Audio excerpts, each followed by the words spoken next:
Diversity is madness. Prologue.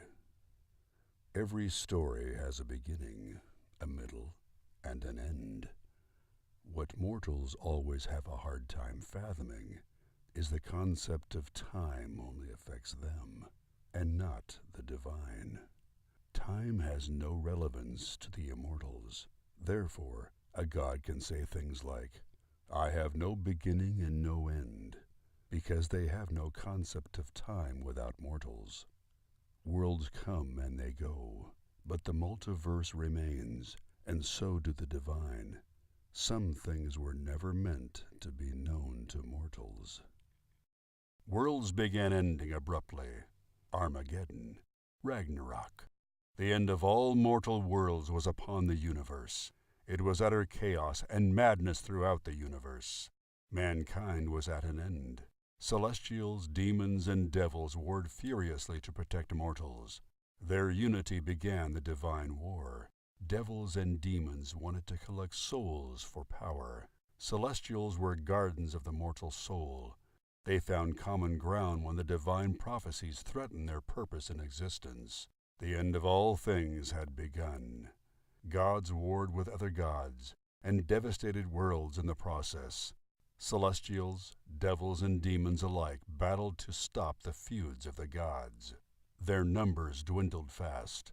Celestials that turned on the gods were cast from the upper planes and dubbed fallen.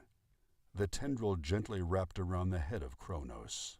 "What is it you want?" Kronos asked curiously. "To spread madness. I am the darkness that surrounds everything," the Forgotten One answered. "Titans existed long before the gods. We should rule again. The gods must fall," Kronos barked. Titans, gods, they are titles. The Ancient Ones would be considered both Titan and God. "We are the gods of Titans," the voice declared. "I have no god," Kronos scoffed. "Then you will die by my, for the lack of a better term, hand. But this time you will not regenerate. This is the power I wield," the voice of the Forgotten One said. "What do you want from me?" Kronos asked. "I want you to be the general of my army of madness against the gods and all that serve them." Olympus was on alert after Zeus felt the death of his kin that watched over the head of Kronos. The plain of Olympus shook and quaked. A great crack split up the awesome mountain, and lava emerged. The reality of the plain waned and wavered. The power that Zeus and his companions had over their realm seemed to be stolen. A rip in the plain appeared, and a massive tendril pierced through it and impacted into the side of the great mountain. Seeker Titans ran along the massive tendril down to the mountain. The alarms of Olympus sounded. "It's the return of the Titans!" Apollo shouted for all to hear. Zeus hurled massive bolts of lightning at the approaching mutated Titans. A second tendril ripped through the fabric of the plain and pierced another side of the mountain. Apollo fired his legendary bow at their enemies. The great white eagle of Zeus emerged into the sky and swooped down upon the army of mutated Titans, knocking them from the massive tendril and causing them to fall. Every Olympian god appeared to defend against the Titans' return. Zeus watched helplessly as his father teleported to Tyche and drained his divine power.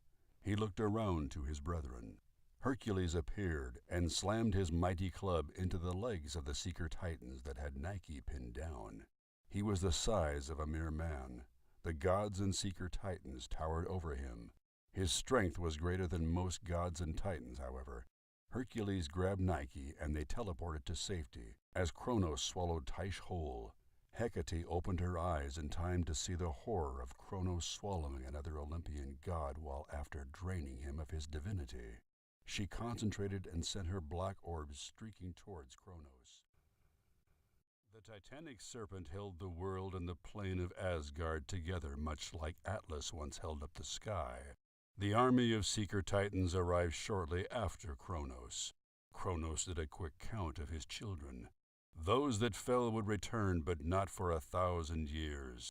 His army was half what he started with off of one battle against Olympus.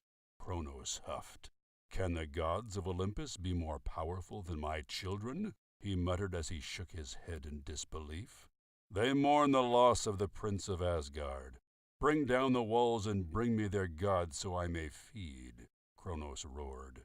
The Seeker Titans charged the walls, and the horns of Asgard sounded. The armies of Asgard were seasoned warriors and experienced in battling giants and their kin. He could detect the hidden seeds of life. Not wanting to divulge their locations to their enemies, he became more difficult to locate. Viscus had a close relationship with the Lich God. He could find his friend and led a large group of fellow gods to the Keeper of Secrets. "What is this?" the Keeper of Secrets gasped when he saw a great number of gods within his hidden domain. "We need your help," Viscus answered. "The Devourer of Gods will find you, and you are the only one who can find the means of stopping him," Enamor added. "He is sure to find us all now. With so many divine powers in one location and no magics to hide us, we are doomed," the Keeper of Secrets groaned. "You hide like a coward. The only reason to hide is to make time to find a way to destroy our enemies," Zeus scolded. "Ask one question, but make it good or we are all doomed," the Keeper of Secrets warned.